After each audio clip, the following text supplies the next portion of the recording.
Hey, what's up guys? It's Luke with Live Great Lifestyle, and I wanted to make this video today to kind of help people with their New Year's resolution. So we're about, I think, like a week into January, or maybe, I don't even know what day it is, 10th?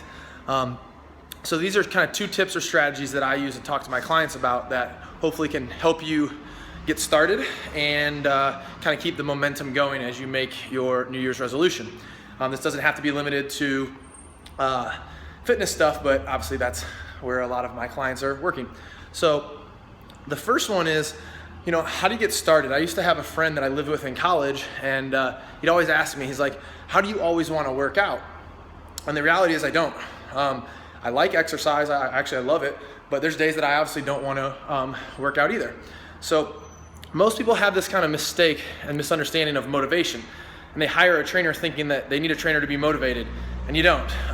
So most people think they get motivation, and then that leads to action, and then that leads to results. And it's this kind of circular pattern that happens.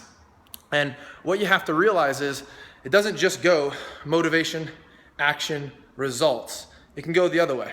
So if you just take action, you will get results. You will then be motivated. Now, the results that you're going to get initially, they're obviously you're not going to lose 10 pounds in the first day, but you're going to, have some endorphin release and you're going to feel better. So that action of just going and doing it is going to give the result of feeling better.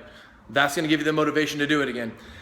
And over time, that reward is going to be different. After a few weeks, you're going to lose some weight. Then you're going to start gaining strength. And all of these other things that come with, obviously, exercising will continue to bring that cycle. So there's no real way other than knuckling down and doing it. And as I told my friend, who'd always ask me, how do you always want to work out? And I say, I don't, is you can't wait till you want to, because it won't happen.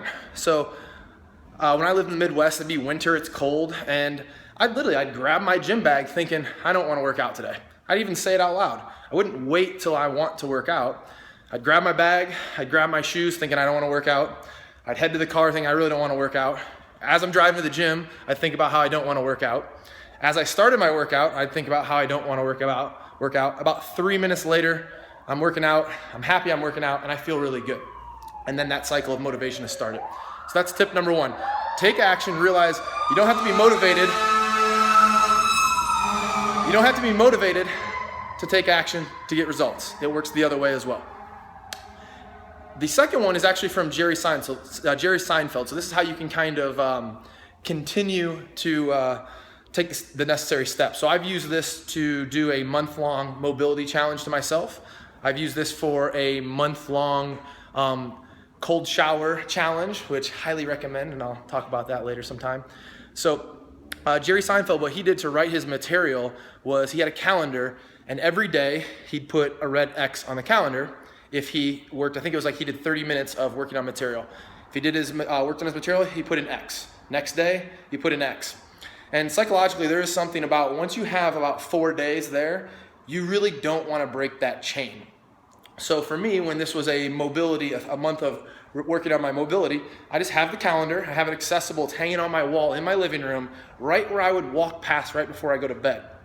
And there's just something to it, to where when you walk by, you think, shit, I don't want to do this, but there's the X's. And I would take, at times, maybe it was only 5 minutes of work. I'm only stretching 2 muscles. At least that's what I would tell myself, because I got to earn my X. And, lo and behold, I sit down to do a few stretches, and I end up doing, obviously, twice as much as I would have. Then I remove that calendar, and it's amazing how that actually slipped away. So that was a really, really useful tool. So again, red X each day. It seems so trivial, and like there's days where I've taken that down and it's like, oh, it doesn't matter, I have it ingrained, and then it starts slipping. So try that out. That's an easy way that once you do start taking action and to help follow up the behavior. So the red X, and then realize you just have to take action to get the result to bring the motivation. So hope you found that useful, and I'll catch you guys soon. All right, take care.